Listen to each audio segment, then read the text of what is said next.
I was 42 years old when I realized I had built a life that did not feel like mine.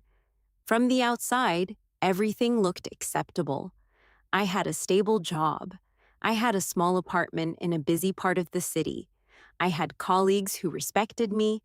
My parents told their friends that their son was doing well.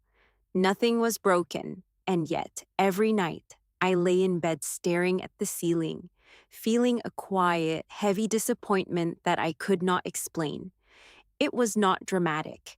There was no sudden tragedy, no betrayal, no loud failure. Just a slow, steady awareness that I was living on autopilot. I woke up at the same time every morning.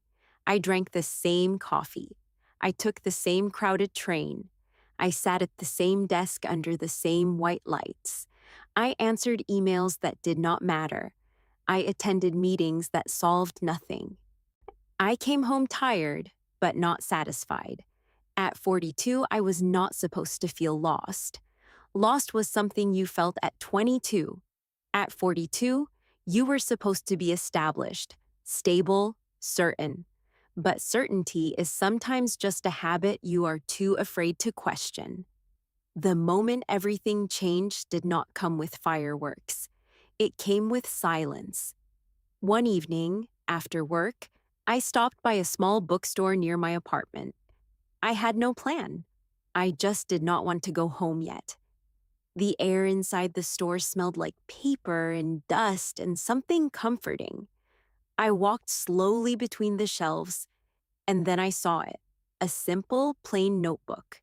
No design. No inspiring quote on the cover. Just a brown cover and blank pages. I picked it up.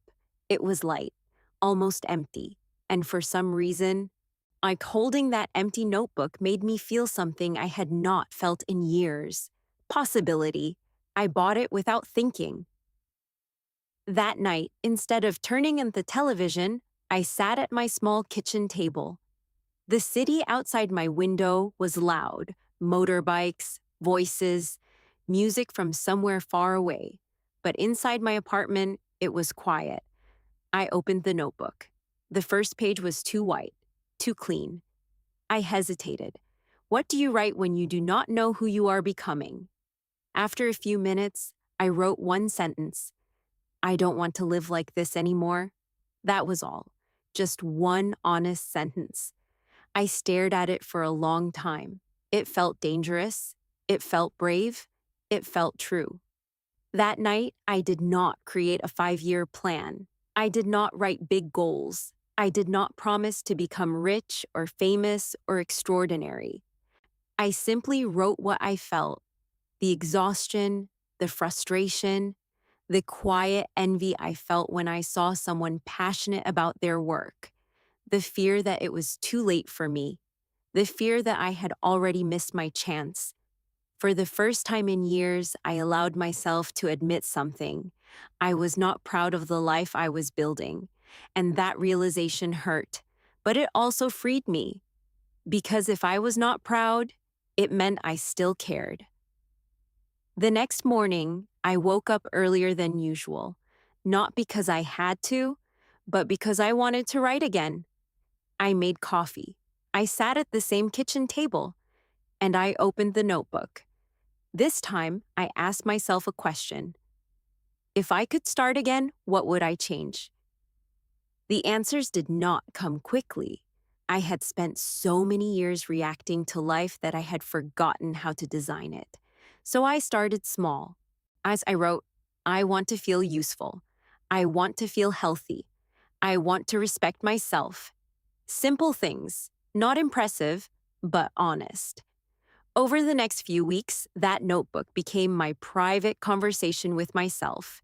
Every night I wrote, sometimes only 3 sentences, sometimes 3 pages. I wrote about the job I secretly disliked.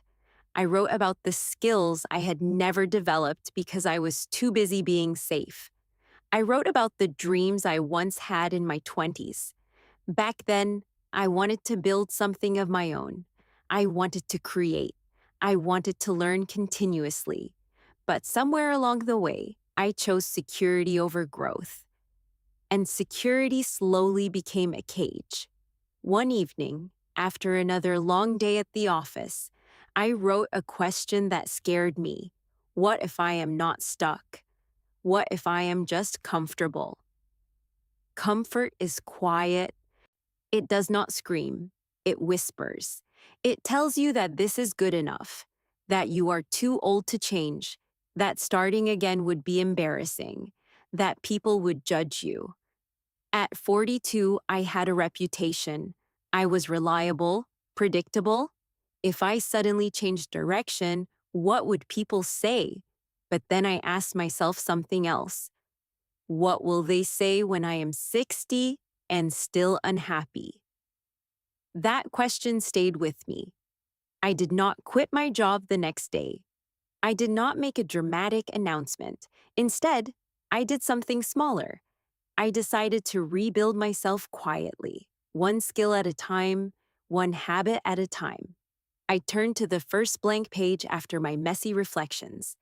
At the top, I wrote, Rebuilding Plan. It felt almost ridiculous, but I continued.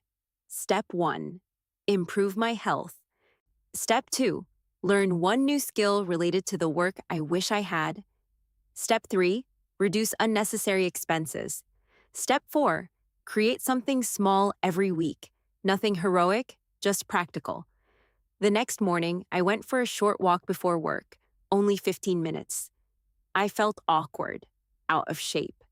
My breathing was heavier than I expected, but when I returned home to shower, I felt slightly different. More awake, more intentional. At work, nothing had changed. The same desk, the same emails. But inside me, something had shifted. I was no longer a passive passenger. I had a notebook. And in that notebook, I had a direction. That night, instead of watching random videos online, I researched an online course related to project management and digital tools, skills I had ignored for years, skills that were increasingly important. I enrolled. I felt nervous. What if I was the oldest student? What if I could not keep up? But fear, I realized, was just a sign that I was stretching. Every evening, I studied for 1 hour. Some days I was tired, some days I wanted to skip, but I made a rule for myself, never miss twice. If I skipped one day, I showed up the next. Slowly, the notebook began to change. It was no longer filled only with frustration. It now contained progress, small wins, notes from lessons, ideas for future projects, reflections on what I was learning. 3 months passed. Externally, my life still looked the same. Same apartment, same job, same salary. But internally, I felt stronger, more aware, more responsible for my own direction. One Saturday afternoon, while reviewing my notes, I noticed something interesting. I was no longer writing about what I hated. I was writing about what I was building. That difference mattered, because attention is energy. Where you focus, you grow. Around this time, my manager announced that our company would restructure several departments. There was uncertainty in the air. Some colleagues panicked, some complained. I listened quietly. For the first time in years, I did not feel trapped. I felt prepared, not because I knew what would happen, but because I knew I was improving myself. If I lost this job, I would not be starting from zero. I had new skills, new confidence, new discipline. And most importantly, I had evidence that I could change. One evening, I wrote something in the notebook that surprised me. I am not starting over. I am starting wiser. That sentence became important to me. Starting at 42 is different from starting at 22. At 22, you have energy but little clarity. At 42, you may have less energy, but you have experience. You understand consequences. You know your weaknesses. You have made mistakes. And if you are honest, those mistakes can become tools. As weeks turned into months, I began taking small freelance projects on the side. Nothing big, just small assignments to apply what I was learning. The first time someone paid me for a skill I had recently developed, I felt a quiet pride. It was not about the money, it was about proof. Proof that growth creates options. Late one night, almost 6 months after buying the notebook, I flipped back to the first page. I don't want to live like this anymore. I smiled, because I was no longer living like that, not completely transformed, not wildly successful, but awake, intentional, moving. The notebook was no longer empty. It was filled with crossed out fears, with messy plans, with revised goals, with reminders to stay patient. I realized something important. The notebook had never been about paper. It was about permission. Permission to question my life, permission to admit dissatisfaction, permission to rebuild without drama. At 42, I did not need a new identity. I needed a new standard, a new daily standard.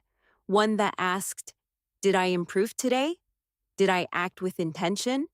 Did I move one step forward? Sometimes the answer was small, but small, repeated daily, becomes powerful. I am still in the process. I'm still learning, still adjusting, but I am no longer waiting for motivation. I am building discipline. I am building clarity. I am building self-respect. And it all began with a quiet evening, a small bookstore, and a simple notebook with blank pages. At 42, I did not find a miracle. I found responsibility. And responsibility, I am discovering, is far more powerful than luck. 6 months after I bought the notebook, something unexpected happened. Nothing dramatic, no promotion, no resignation letter, no sudden success story that would impress anyone at a dinner party. What happened was quieter than that. I began to notice how differently I was thinking. For years, my thoughts had been automatic, reactive. If something went wrong at work, I blamed the system. If I felt tired, I blamed my age. If I felt stuck, I blamed the economy. Blame is comfortable. It protects your ego. It allows you to stay the same. But as I kept writing every night, I started to see patterns in my own excuses. One evening, after a long and frustrating meeting, I came home irritated. Our team had failed to secure a contract we had worked on for weeks. Everyone had an explanation. The market was unstable. The client was unreasonable. The timing was wrong. I sat at my kitchen table, opened the notebook, and wrote the usual complaints. But then I paused. Instead of asking, why does this always happen to me? I asked something different. What could I have done better? The question felt uncomfortable. It shifted the focus from the outside world to me. At first, I resisted it. It is easier to criticize others than to analyze yourself. But slowly, and honestly, I wrote a few things. I could have prepared more thoroughly. I could have asked clearer questions. I could have anticipated the client's concerns. None of these realizations were dramatic, but they were empowering. Because if I could improve something, then I was not powerless. That night, I understood a simple truth. Responsibility is heavy, but it gives you strength. Blame is light, but it keeps you weak. The next day, I approached work differently. Instead of doing only what was required, I started observing how the best people in the company operated, how they spoke, how they structured presentations, how they negotiated. For years, I had worked beside them without really studying them. Now, I watched carefully. I took notes in my notebook during lunch breaks, not about gossip, not about office politics, but about skill. I realized that at 42, my biggest advantage was not energy. It was awareness. I knew my weaknesses, I knew my habits, and now I was choosing to upgrade them. Around this time, my health routine also began to shift. My 15-minute walks had slowly become 30 minutes. Then light jogging. I was not trying to look younger. I was trying to feel capable. There is something powerful about doing small physical challenges. When your body learns that it can endure discomfort, your mind follows. One rainy morning, I almost skipped my jog. The sky was gray. The streets were wet. I told myself I deserved a rest. But then I remembered my rule: never miss twice. I had skipped the previous day because of a late meeting. If I skipped again, the old pattern would return. So I put on my shoes and went outside. The first 5 minutes were miserable: cold rain on my face, water soaking into my socks. But halfway through, something shifted. I felt alive, not comfortable, but alive. That morning, standing under the shower afterward, I realized something important. Discipline is not about intensity, it is about identity. Every time I kept a promise to myself, I was quietly changing who I believed I was. For years, I had believed I was average, stable, not exceptional. Now, slowly, I was becoming someone who followed through. And that belief changed how I showed up in every area of life. My online course was becoming more challenging.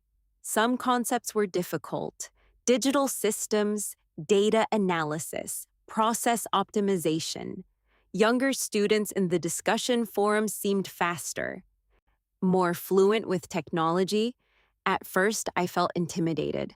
I almost convinced myself that I was too old for this. But instead of quitting, I did something simple. I studied longer, not dramatically longer, just 30 minutes more each evening. While others rushed through assignments, I reviewed mine carefully. I rewrote parts I did not understand. I searched for additional explanations online. And something surprising happened. The gap between me and the younger students began to shrink, not because I was more talented, but because I was more patient. Patience, I discovered, is an underrated advantage of age. One evening, after completing a difficult project, I received a short message from the course instructor: well-structured analysis, clear thinking. It was a small comment, but it stayed with me. At 42, I was still capable of learning something complex, still capable of improving, still capable of earning respect. That realization healed something inside me. For a long time, I had unconsciously believed that growth belonged to the young, that reinvention was for people in their 20s. But growth does not have an age limit. It only requires humility. As my confidence increased, I began to speak up more during meetings at work. Not aggressively, not to impress, but with clarity. Instead of criticizing problems, I proposed structured solutions. Instead of saying, "this won't work," I said, "here is an alternative approach." Colleagues started responding differently to me. They listened, not because I demanded attention, but because I added value. One afternoon, my manager asked me to stay after a meeting. He closed the door and said something unexpected. "You've changed recently. You seem more focused, more strategic." I nodded. I did not tell him about the notebook. I did not explain the early mornings or the rainy jogs. Some transformations are private. He continued, "There may be an opportunity in a new department. It's not official yet, but I think you'd be a good fit." If this conversation had happened a year earlier, I might have doubted myself. I might have thought I was not ready. Now I felt calm, not overconfident, just prepared. That night, I wrote in the notebook, "Preparation creates luck." People often talk about lucky breaks, but what they rarely mention is readiness. If opportunity meets insecurity, it disappears. If opportunity meets preparation, it expands. Weeks later, the internal position opened, and it required the very skills I had been learning at night: process improvement, digital coordination, analytical thinking. I applied quietly, without telling many people. The interview was challenging: technical questions, strategic scenarios, pressure. But I noticed something different in myself. I wasn't desperate. I was not trying to prove my worth. I was simply presenting who I had become over the past months. And even if I did not get the role, I knew I was no longer the same man who had walked into that bookstore. Waiting for the result was uncomfortable, but instead of obsessing, I continued my routine: morning exercise, evening study, weekend freelance projects. Consistency had become my anchor. When the email finally arrived, I opened it slowly. My hands were steady. The message was short: "We are pleased to offer you the position." I sat back in my chair. No dramatic celebration, no shouting, just a deep, quiet breath.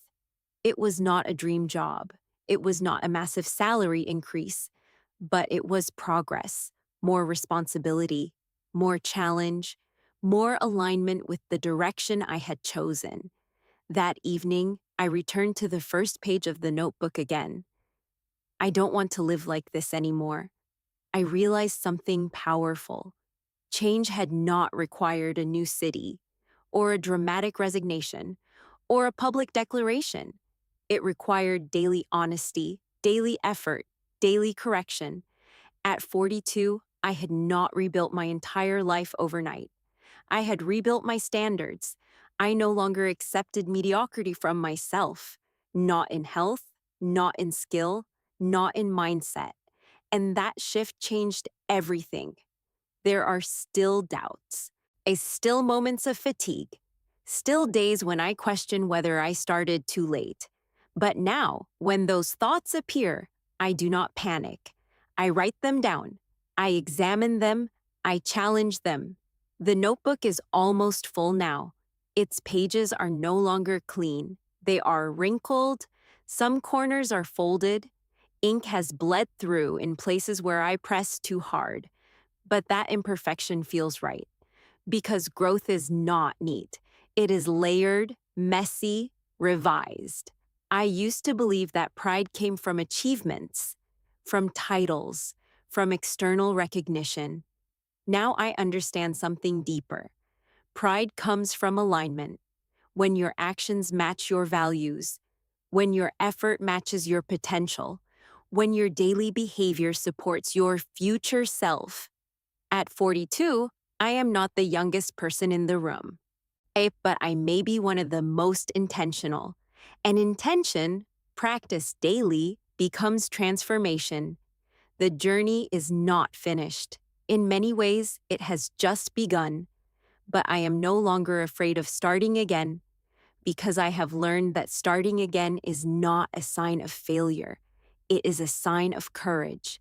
And courage, like any skill, grows stronger every time you use it. The new position did not make my life easier. It made it heavier: more responsibility, more expectations, more visibility. On my first day in the new department, I arrived earlier than everyone else. I stood for a moment in front of my new desk. It looked almost the same as the old one: a computer, a chair, a phone, a small plant someone had left behind. Externally, nothing impressive. Internally, everything different. Because this time, I had chosen growth. And growth always demands something from you. The first week was uncomfortable.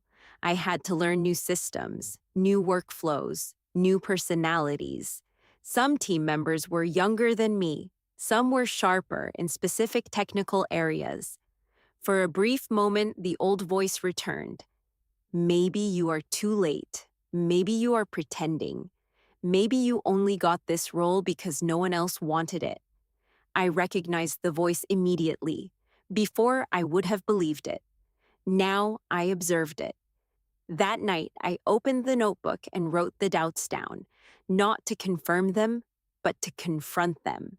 Then I wrote a response under each one. Too late? I'm more disciplined than I was 10 years ago. Pretending? I have studied, I have practiced, I have earned this opportunity. No one else wanted it?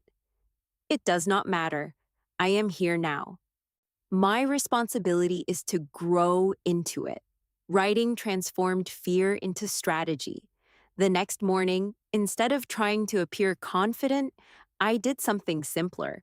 I asked questions, clear, specific, direct questions, not to show ignorance, but to accelerate understanding. There is a strange strength in admitting what you do not know.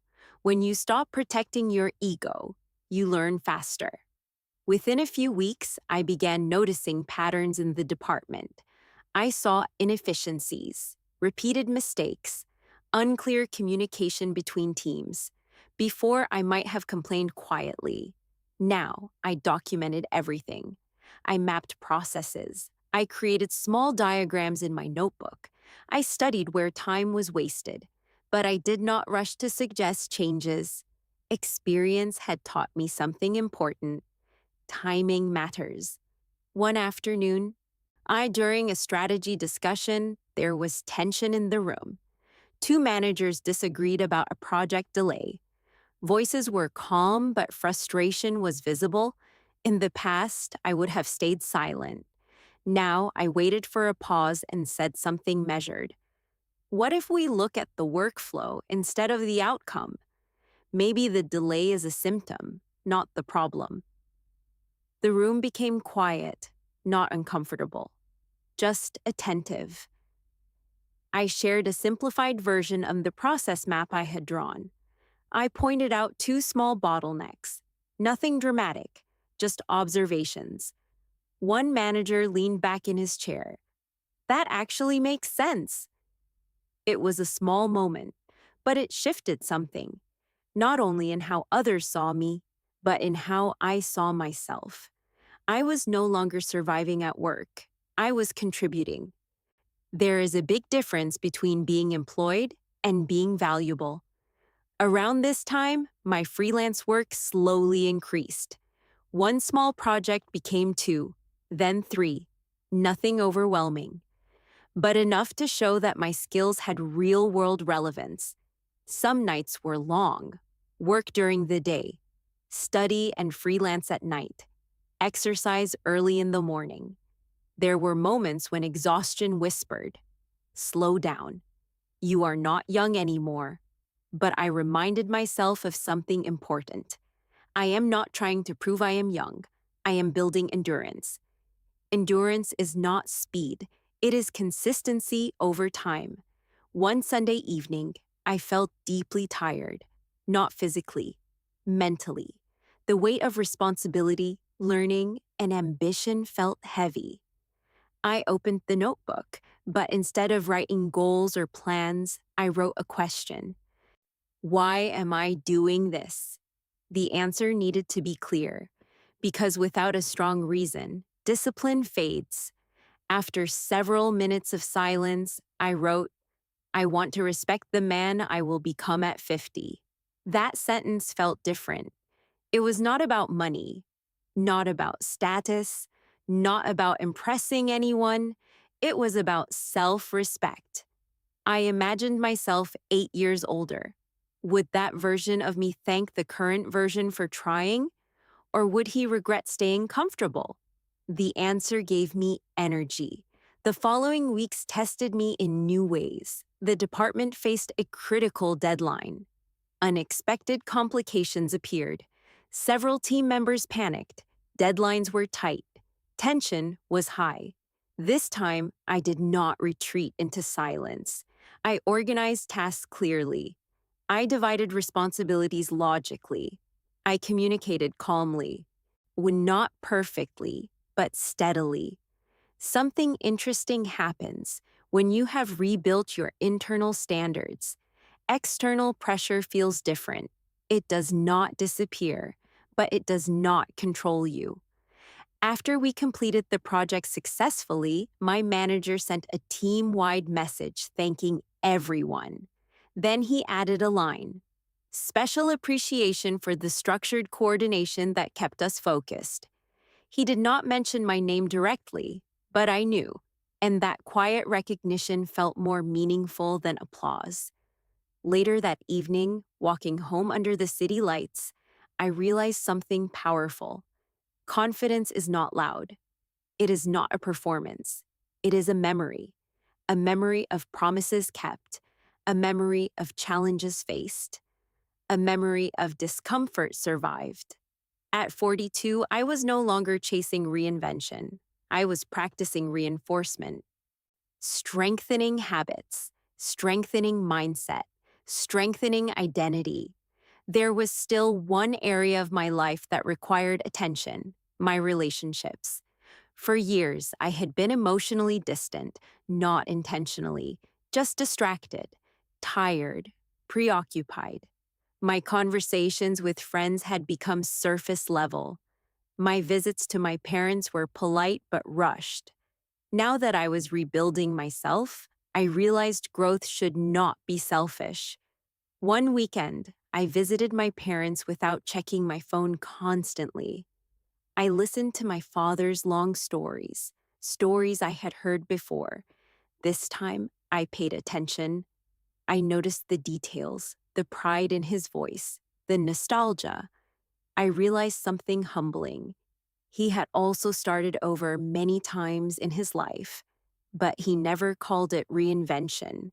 He called it responsibility. On the way home, I wrote in my notebook, growth is not only professional, it is relational. I began scheduling regular calls with an old friend I had not spoken to deeply in years, not to network, not to gain advantage, but to reconnect. Rebuilding my life was not only about ambition, it was about alignment, health, skill, work, relationships, integrity, all connected. One night, as I flipped through earlier pages of the notebook, I noticed how desperate my first entries sounded: tired, confused, almost defeated. Now my handwriting looked steadier, my sentences clearer, my thoughts more structured. The external world had not transformed dramatically. I was not famous, not wealthy, not extraordinary, but I was consistent, and consistency is underestimated. Most people wait for clarity before acting. I acted, and clarity followed. Most people wait for confidence before stepping forward. I stepped forward, and confidence followed. Most people wait for the perfect time. I began at an imperfect age, in an imperfect situation. And that was enough. There are still risks ahead. The new department may change again. The freelance work may fluctuate. Health may decline someday. But I am no longer afraid of instability because I have practiced rebuilding. The notebook is nearly finished now. Only a few blank pages remain. Sometimes I flip to those empty pages and smile. They remind me of the first night, the fear, the uncertainty, the courage to write one honest sentence. I don't want to live like this anymore. Now, if I were to write a new sentence, it would be different. I am building a life I can stand behind. Not perfect, not complete, but intentional. And at 42, that is more than enough to begin again. There is a quiet danger that appears after your first visible progress. It is not failure. It is not criticism. It is comfort returning in a new form. After several months in the new department, after successful projects and steady freelance work, I began to feel stable again. Capable, respected, valuable. These were good feelings.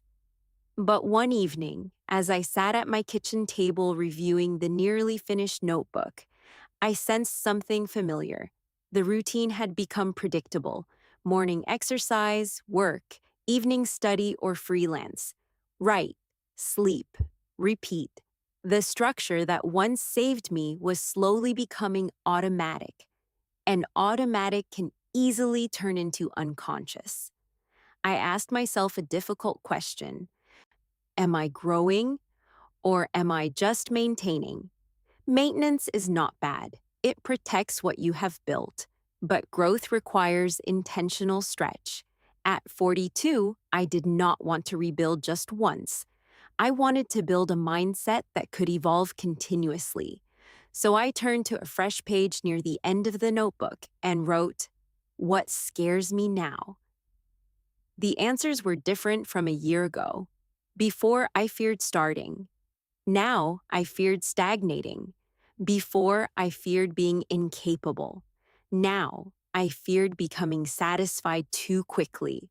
Success, even small success, can be a subtle trap. It tells you that you have done enough. But enough is a dangerous word when you are capable of more. The following week, I did something that made me uncomfortable again. I volunteered to lead a cross-department project. It was complex, involved multiple teams, higher visibility, higher risk. When I sent the email offering to coordinate it, my heart beat faster. I could have stayed quiet. No one forced me to step forward. But I knew that if I avoided challenge now, I would slowly return to my old patterns. The project required late meetings, difficult conversations, negotiation between conflicting priorities. Some days were smooth, others were tense. I made mistakes, misjudged timelines, underestimated resistance. There was one meeting in particular that tested me. A senior colleague openly questioned my approach, not aggressively, but firmly. In the past, criticism like that would have shaken me deeply. This time, I listened, truly listened. Then I responded calmly, "You may be right. Let's examine that risk more closely."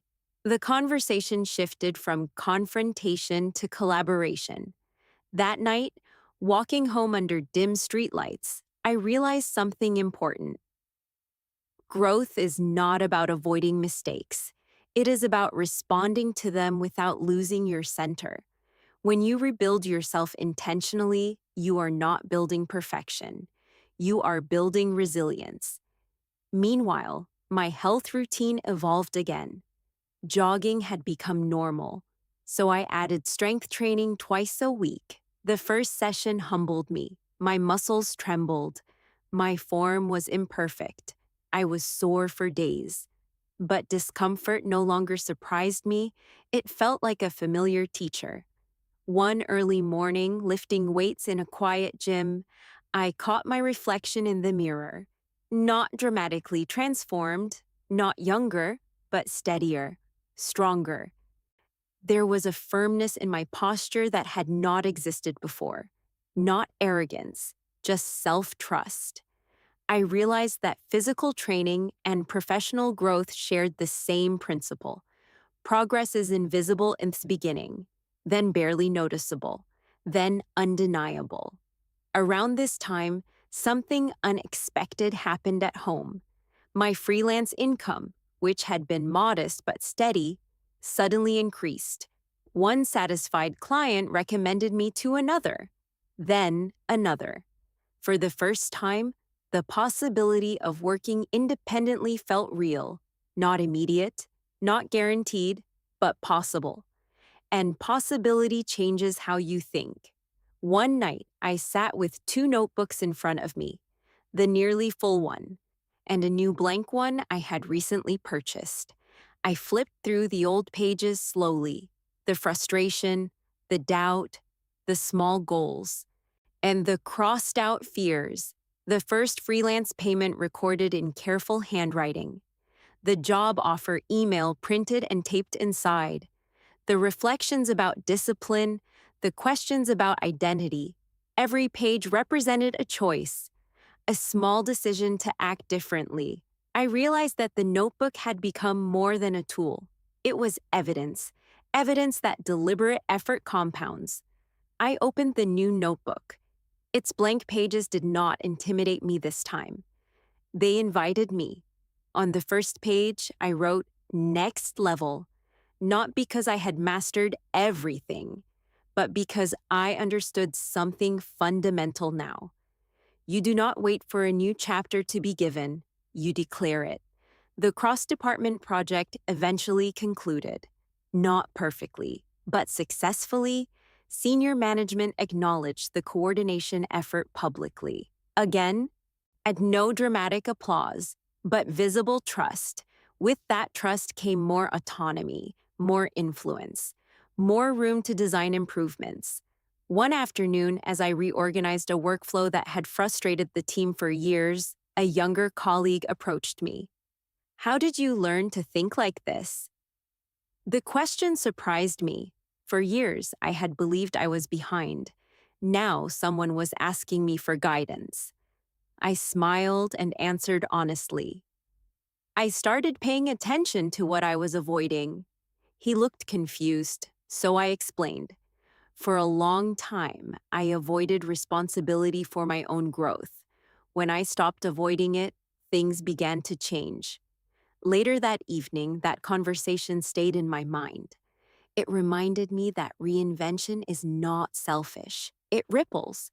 When you elevate your standards, you silently invite others to do the same.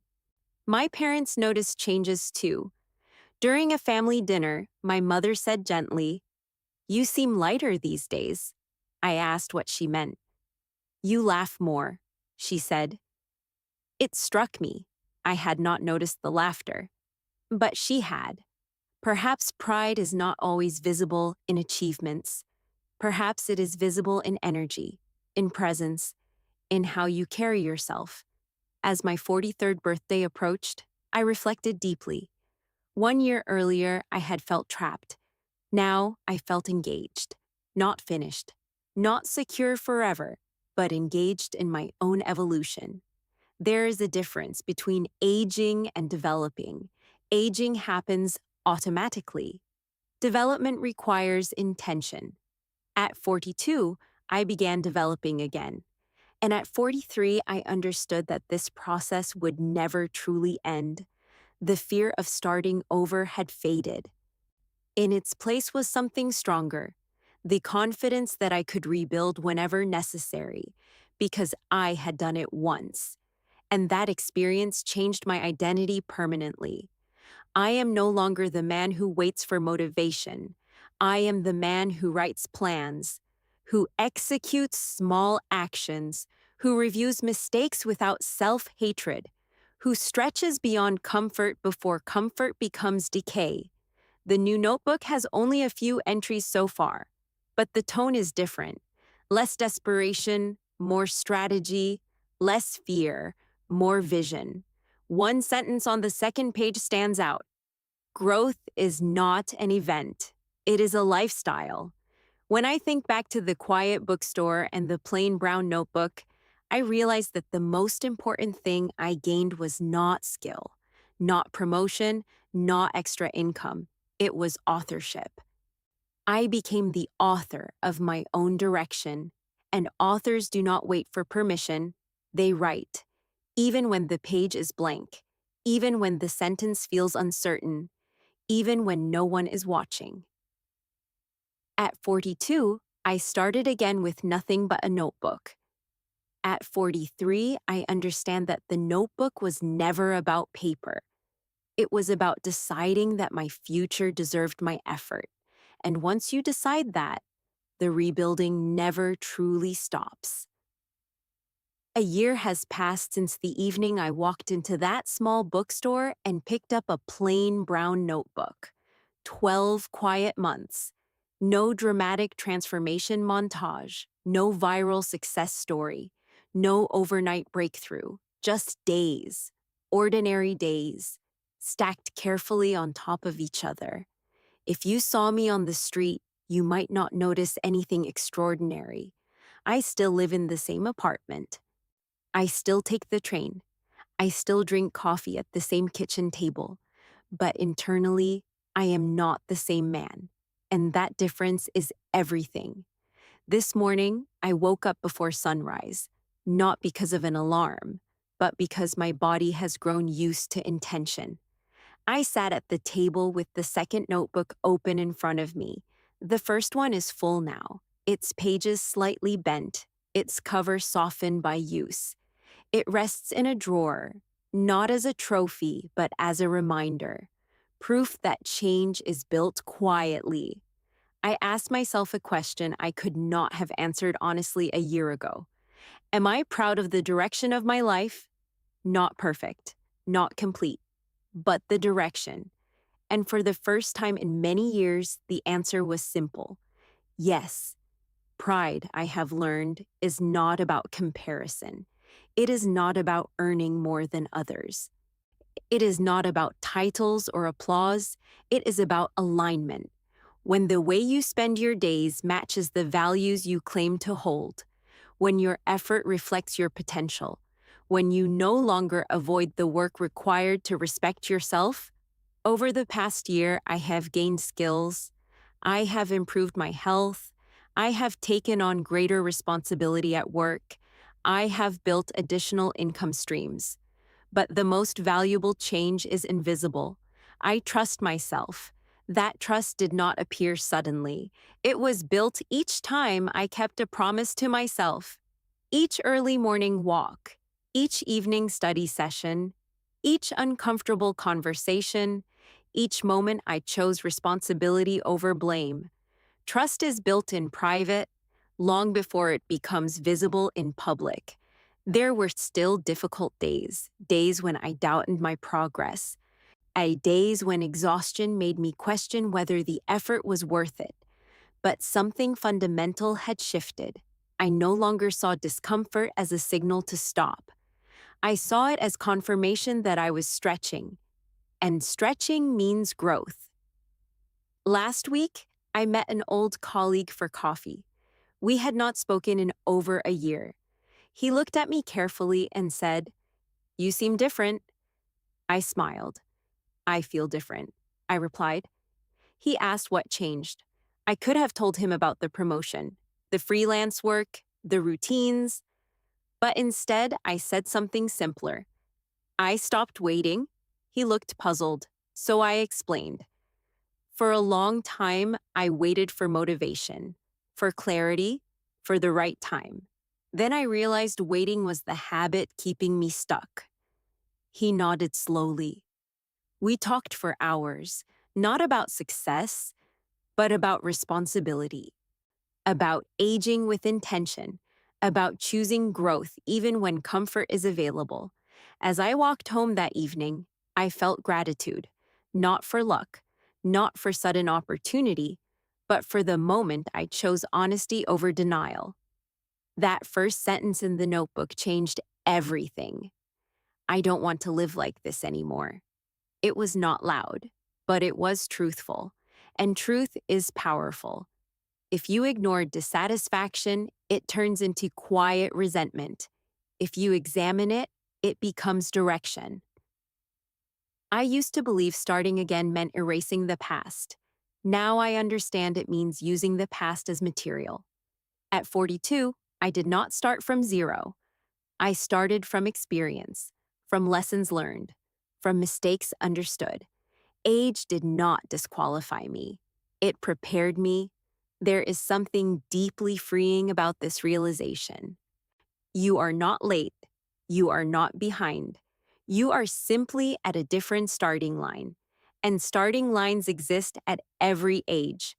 When I think about the future now, I do not imagine a dramatic leap. I imagine continued discipline, continued learning, continued refinement. The notebook has become a symbol in my life, not because it contains perfect ideas, but because it contains consistent reflection. Reflection turns experience into wisdom. Without reflection, years pass, but nothing changes. With reflection, even small efforts compound. If you are listening to this and you feel stuck, tired, or quietly disappointed, I want to say something gently. You do not need to burn your life down. You do not need to make an announcement. You do not need to prove anything to anyone. You need honesty. One honest sentence, written privately, admitted clearly, then one small action, repeated. Tomorrow morning, you could wake up 15 minutes earlier. You could walk. You could read one page. You could write one paragraph. Small actions seem insignificant, but repeated daily, they redesign identity. Identity redesigns behavior. Behavior redesigns results. A year ago, I was drifting. Today, I am steering. Not perfectly, not dramatically, but intentionally. And intention is powerful.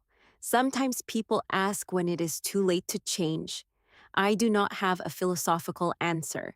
I only have lived experience. It was not too late at 42. It is not too late at 43. And it will not be too late at 50 or 60, as long as you are willing to examine yourself honestly. The greatest shift in my life did not come from opportunity. It came from ownership. Ownership of my time, ownership of my weaknesses, ownership of my potential. Ownership is heavy, but it builds strength. If I could go back and speak to the man who stood in that bookstore a year ago, holding a blank notebook with uncertain hands, I would tell him something simple. Keep going. The small steps matter. And now, as I close this chapter of my journey, I want to leave you with the same encouragement. You do not need to feel ready. You only need to begin. Thank you for spending this time with me. If this story resonated with you, take a quiet moment today to reflect on your own direction. And if you found value in listening, consider subscribing and sharing this space with someone who might need a gentle reminder that growth is always possible. Your next chapter may begin with something as simple as a blank page, and that is more than enough.